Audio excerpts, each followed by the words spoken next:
I'm Tesla, a 24-year-old living off of a single income of $60,000 a year at the moment, and I get paid bi-weekly. I started using YNAB last October, and I think I've got a good understanding now, so I've done a fresh start for the new year.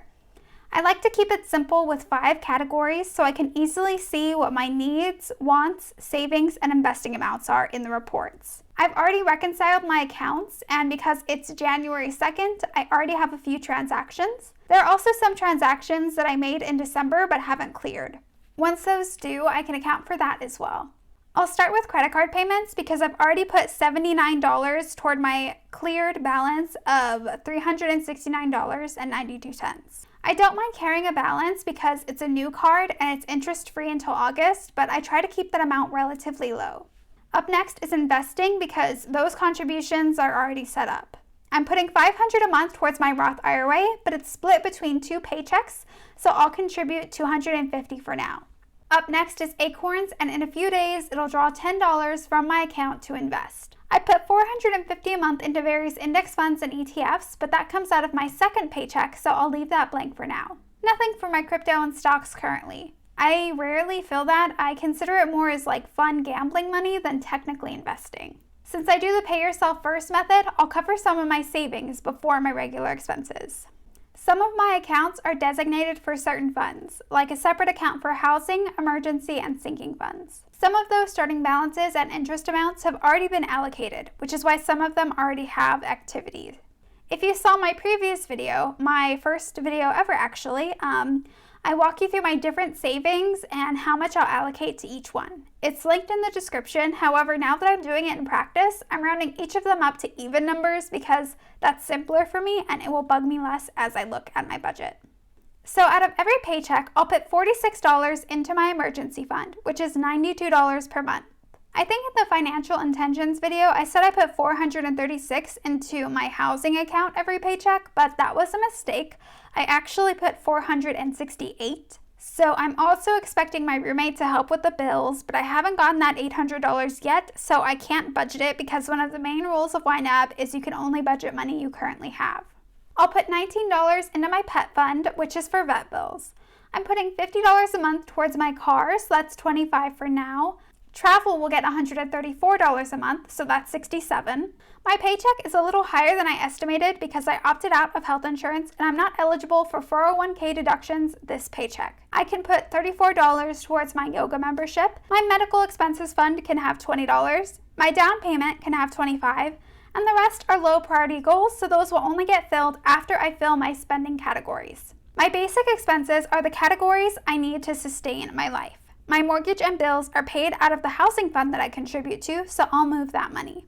Next up is funding transportation. I'll cover my car insurance and then I'll put $60 towards gas, which these days are only 2 tanks. I'll be traveling out of town for a relative's 100th birthday, so I might have to put more there later. For these first 2 weeks, I'm using HelloFresh, and that's $125.86. Expensive, trust me, I know, but I actually tend to spend a little more without it. I want to get my dog Chip a new pet bed because his other one got ruined, so that would be probably $25 or less. Compassion is a field for giving money away to those who need it, and while I know it's not actually a necessity, if I put it in this group, I think I'll prioritize it more. It's only $15, but that's better than nothing. I don't think I need anything for the house at the moment, but you always run out of things when you least expect it, so $15 should suffice. The health category is for small things like vitamins, medicines, or masks. It's winter season, so while I don't get sick often, it's best to be cautious with at least $10. Lastly is more of the fun stuff and lifestyle expenses. I'm going to try to spend less than $150 on dining out, so that's $75 for these first 2 weeks. I put a lot towards subscriptions, and before the 16th, I'll get charged $76 for YouTube Premium, Acorns, and TerraPass. I've already skipped my Fabletics subscription for this month, so I don't have to worry about that. I don't think I need anything beauty or toiletry-wise, but $10 for personal care because you never know. It's winter and it gets surprisingly cold in my part of Texas, so I will need some warmer clothes. I almost never buy clothes, but hopefully this month I'll convince myself. I think I can get a couple of sweaters and maybe a warm jacket for $70. For fun money, I'd like to see West Side Story, and I'll probably take a friend. I figure I'll cover the tickets and they'll cover the snacks, so let's just round up to $20 there. I don't know anyone who has a birthday in January except myself, so I'll treat myself to something, but I'm not sure what. I think $50 should suffice though, and I also contribute $5 a month towards Beto O'Rourke's campaign. The I'm owed category is for transactions where I expect reimbursement from someone in my life. I cover it for now, but with the expectation that the assigned money will eventually be moved back to ready to assign. The stuff I forgot to budget for is for things I wasn't expecting or things that don't necessarily fit into other categories.